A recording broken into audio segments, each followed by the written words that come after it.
લાજપોર જેલમાં હત્યાના આરોપીનો ફાંસો ખાઈ આપઘાત. આરોપી હેમંત ઉર્ફે ડેની પાનાચંદ્ર માંગરોળિયાનો આપઘાત. લાજપોર મધ્યસ્થ જેલમાં હાઈ સિક્યોરિટી યાર્ડ નંબર 42માં હત્યાના ગુનાના આરોપીએ ફાંસો ખાઈ આપઘાત કરી લીધો. કયા કારણોસર આપઘાત કર્યો તે હાલ અકબંધ. આરોપી વર્ષ 2017 થી કતારગામ પોલીસ સ્ટેશનમાં નોંધાયેલ હત્યાના ગુનામાં ધરપકડ થયા બાદ લાજપોર જેલમાં બંધ હતો. લાજપોર મધ્યસ્થ જેલમાં હાઈ સિક્યોરિટી યાર્ડ નંબર 42માં આરોપી હેમંત ઉર્ફે ડેની પાનાચંદ્ર માંગરોળિયા હતા. રાત્રે 8:20 કલાકના અરસામાં બેભાન હાલતમાં હતા. દરમિયાન ત્યાં જેલ કર્મચારીઓ સિક્યોરિટી યાર્ડમાં રાઉન્ડ પર ગયા ત્યારે જાણ થઈ. તમે જોઈ રહ્યા છો એસડી ન્યૂઝ ચેનલ ફેઝલ શેખની સાથે. જી આપનું નામ? મારું નામ અમિત પાનાચંદ માંગરોળિયા છે. અમિતભાઈ, શું ઘટના બની છે, કેવી રીતે તમને જાણ થઈ?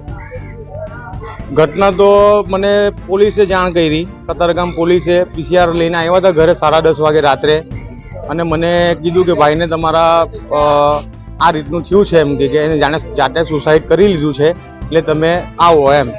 એટલે મેં ત્યારે જ એમને પોલીસવાળા લોકોને કીધું કે મારો ભાઈ સુસાઇડ કર્યો તો એમ છે જ નથી, કેમ કે જે 8.5 વર્ષથી જેલ કાપી રહ્યો હોય એ માણસ 10 દિવસ કે 20 દિવસ માટે શું કામ સુસાઇડ કરે?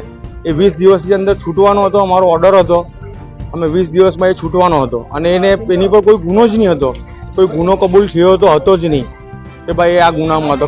કાચા કામનો હતો, એટલે પાકા કામનો તો હતો જ નહીં. અને મારે એને હાઈ સિક્યુરિટીમાં કેમ રાખવામાં આવ્યો, એનું શું કારણ?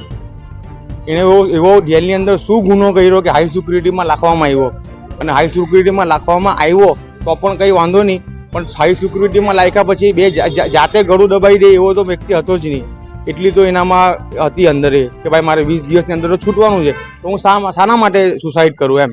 એટલે મને એવું લાગે છે કે આ અંદર કોઈ 2 જણા મળીને કે 5 જણા મળીને એને ગળું દબાવીને મારી નાખવામાં આવ્યો એવું લાગે છે. એમનું નામ હતું હેમંત પાનાચંદ માંગરોળિયા. એમની ઉંમર 39 વર્ષ. હવે માંગ શું તમારી? મારી એ જ માંગ છે કે ભાઈ જ્યાં ભલે હાઈ સિક્યુરિટીમાં જે નાખ્યો તો કયા ગુનામાં નાખ્યો હતો, અને હાઈ સિક્યુરિટીમાં, અને હાઈ સિક્યુરિટીમાં નાખ્યા પછી એને સુસાઇડ કર્યું ને એના મારે ફૂટેજ જોવા છે.